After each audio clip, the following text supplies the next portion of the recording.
may dadayuhin na naman kayong kainan dito sa may Montalban, Rizal. Yung lasa ng mga pagkain dito parang sa mga mamahaling restaurant pero yung presyo abot kaya. Dito lang yan sa Taste of Wok. Located sila sa 20A Mabini Street, Barangay Burgos, Montalban, Rizal. Halos tapat lang sila ng Shell at along highway lang sila kaya madali itong makita. Kung galing ka sa San Mateo, bago lang ito mag-Inaris Hospital. Yung mga pagkain nila dito, bagong luto talaga nilang sineserve. Yung presyo ng rice meal nila, may isang ulam, egg fried rice at soup. Re-range ito from 99 to 139 pesos. Kung mas bet nyo naman na may pansit, combo meal yung orderin nyo na nagre-range from 139 to 179 pesos. Sobrang sulit ng ibabayad nyo dito kasi kahit soup masarap. Sobrang lasa ng spring onion na nakalagay dito. Sa bawat rice meal nila, may kasama itong crackers.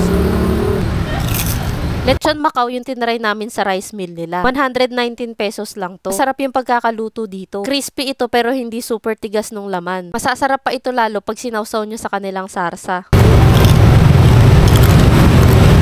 Sa combo meals naman na may kasamang pansit, in-order namin yung mga bestseller nila na special fried chicken at crispy dinakdakan. Sa dami ko ng fried chicken na natikman dito sa may Montalban, masasabi kong iba talaga yung lasa ng chicken nila dito. Kalasa ito ng mga fried chicken sa mga sikat na Chinese restaurant. Hindi ito maharina at malalasahan mo talagang ibang sauce yung ginamit pang marinate dito. Ibang iba to sa typical na fried chicken kaya napakasarap. Isawsaw nyo pa yan sa kanilang chili garlic at toyo mansi. Malaki rin yung size ng manok nila kaya hindi ka mabibitin. Kung hindi nga pala kayo makakadayo dito, mag-message lang kayo sa kanilang Facebook page para maka-order. Promise, hindi ka talaga magsisisi sa binayad mo dito. Lahat talaga masarap, lalo na itong kanilang pansit kanton. Malasa ito at pwede rin kayong umorder nito with lechon. May mga pansit bilao sila at mga ulam na pwede nyong ihanda sa mga espesyal na okasyon. Kaya kung wala kayong time magluto, pwede kayong umorder sa kanila. Ito pa isa naming in-order sa kanilang combo meals, yung kanilang crispy dinakdakan. Kung itatry nyo rin kumain dito, try nyo rin orderin to kasi maraming serving at busog ka talaga. Sa dami nang nakatry dito sa Taste of Wok, isa ito sa most requested na puntahan daw namin. Ang dami nagko-comment nito at yung iba hindi ko na nga mahanap. Ngayon alam ko na kung bakit ang dami nagre-recommend dito. Ang sasarap ba naman lahat ng pagkain at hindi sobrang mahal ng mga presyo. Sa drinks nga pala, ito in-order namin yung kanilang lemonade na nagkakahalaga ng 90 pesos. At ito pa yung buong menu nila, pakipost na lang para mabasa.